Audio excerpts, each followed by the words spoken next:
Good morning. Thank you for watching. Another beautiful Lord's Day. Man, it feels good out here. It's good and cool, and I've been looking forward to the cool weather for this fall. So it's a beautiful morning. Be a good morning to get out and go to church. Uh, this morning we got on our sick list. We got Ronnie Robinson, Ashlyn Hare, Becky and Lonnie Barch, Joella King, Doyle Duke, Bruce Lewis, Steve Comer, Kathy Smith, Naomi Blair, Lee Heath, Carter Brown, Lawana Peeler, Benny Blair, Taylor Blanton, Steve Milburn, and Judy Milburn, Sharon Armstrong, Buddy Davenport, Jason Morris, Pam Brown, Thomas Bogle. And please keep our storm victims, all those that have lost loved ones and lost their homes. And we had another one down in Florida this past week. So please keep all these folks in your prayers. This morning we got a little short lesson here, talking about being prepared. So back in September of 1992, body of a man named Chris McCandless was found inside an abandoned city bus in Denali National Park in Alaska. McCandless was an avid explorer. He gave up his entire life savings back in 1990 to backpack and live as a nomad in North America. In April of '92, McCandless hitchhiked up to Alaska, which was last seen alive by an electrician who gave him a ride to the head of the trail. That man, Jim Gallion, was concerned about McCandless, who introduced himself as Alex, having only a light backpack, little equipment, seemingly little experience of real survival skills. However, he headed out into the wilderness with books, a rifle, and 10 pounds of rice. After coming across an abandoned city bus near the Denali National Park, McCandless lived for 113 days, hunting animals and eating vegetation such as berries, roots, and seeds. After spending a number of months like this, McCandless made the decision to return, but he encountered a major problem when he realized he couldn't pass the Teclantia River. He went down as far as he could. He walked to a place, and he decided that there was no place to cross. If he had taken the map that the electrician guy that gave him a ride to the park had given him, he would have known if he could have walked just a mile further, he would have found a tram that he could have easily crossed the river with. So when he first crossed the river in April, it was far lower, but the runoff from the Cantwell Glacier over the summer months had caused the water level to rise significantly. He headed back to the bus, where he wrote a note to leave on the window while he foraged for food. It read, "Attention, possible visitors. SOS, I need your help. I am injured, near death, and too weak to hike out.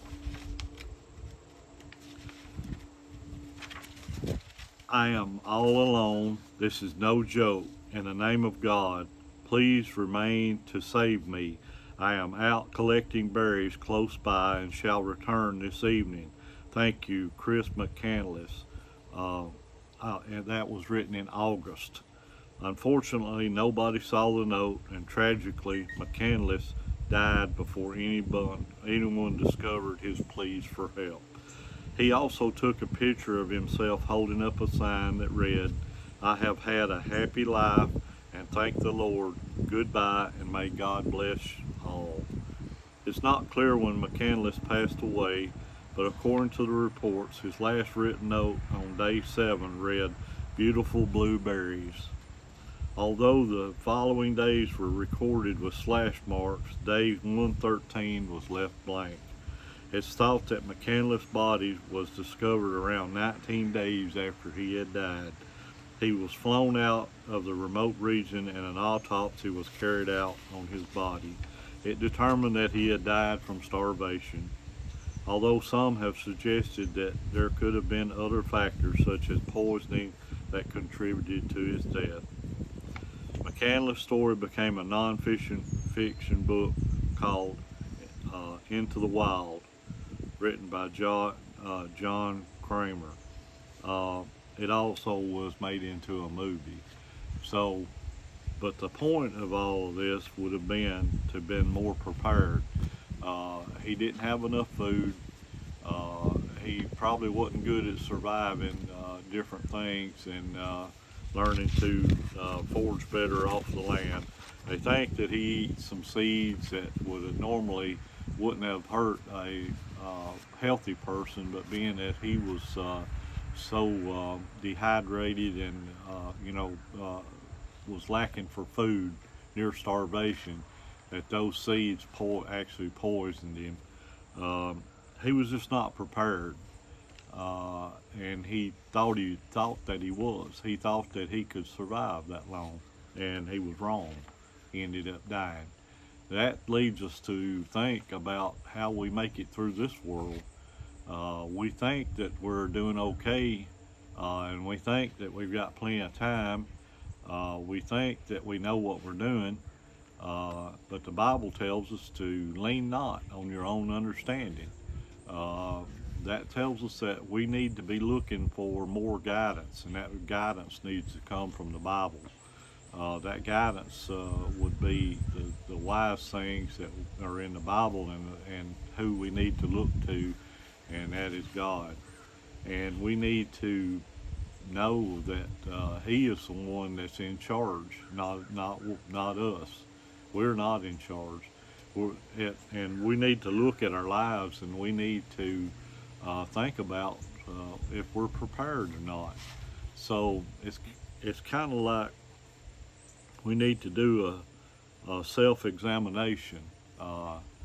There once was a young man that before we had cell phones in our pockets, he walked into the drugstore and they had a telephone in there. So he calls up a fellow named Dr. Anderson, and he says, "Dr. Anderson, would you like to have a boy to milk your cows and mow your yard and do other chores for you?"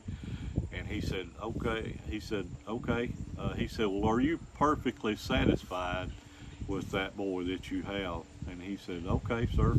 Well, thank you for your time." And he hung up the phone. Well, the druggist was standing there, and he heard the conversation. He heard the boy's side of the conversation. So he says, the boy thanked him for using the phone, and he started out the door. And the druggist said, "Hey, young man," he said, "I heard you calling Dr. Anderson to get a job." He said, "No, sir, that's not what I was doing." He said, "Well, I could use a boy like you around here." He said, "Well, I already have a job. I work for Dr. Anderson." And he said, I thought you were trying to get a job with him." He said, "No, sir, I was just checking up on myself." And that's what we need to do with our life. We need to check up on ourselves. We need to look and see if we're doing the right things that we need to be doing. And, wouldn't it be wonderful if we could just call up God and say, "God, how am I doing?" We might get a rude awakening. We might figure out that, hey, we need to do better, And so we need to think about that. We need to examine ourselves and look and see how we're doing. We got to be prepared, and that's my question for you today. Are you prepared? Are you prepared for what's to come? We may not have this beautiful day that I've been talking about here this morning. When it ends, we might not even be on this world. We might not be here on this earth. We might be gone. God may take us. We don't never know. You got to be ready to go. Don't be like the man that thought he was prepared to live in the wilderness. Don't be like him. We got to live our life that God wants us to. We got to be prepared, and we got to know the Bible, and we got to be doing the good things that He would have us to do. That's my lesson for today. Thank you for watching. Please keep those on the sick list in your prayers. Please keep our servicemen and women, doctors and nurses, and all the first responders, and all the ones that keep us safe and healthy. Thank you for watching. God bless. See you next time.